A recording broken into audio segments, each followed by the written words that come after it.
Welcome to Rana ji plastic door company Lahore. ये जो आप स्क्रीन में देख रहे हैं ये यूपीवीसी मटेरियल में तैयार किया गया फोल्डिंग डोर है।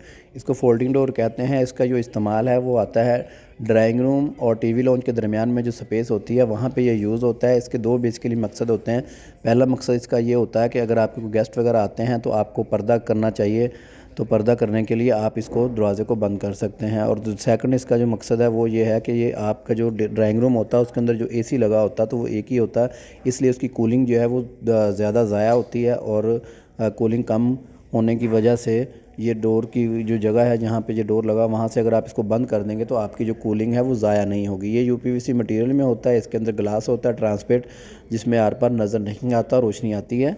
ये दरवाज़े पाकिस्तान में, पूरे पाकिस्तान में आप किसी भी शहर में मंगवा सकते हैं। दरवाज़ा मंगवाने के लिए आपने इस व्हाट्सअप नंबर पे कॉल करनी है और विज़िट करने के लिए हमारा एड्रेस नोट कर लें। Bankers society phase 1 commercial block B, नज़द कमाहा इंटरचेंज है। और सेकंड हमारी जो लोकेशन है वो Shadbagh Amir road, ring road, Lahore है। अपना नाम और एड्रेस वगैरह कमेंट में छोड़ दें। Thank you.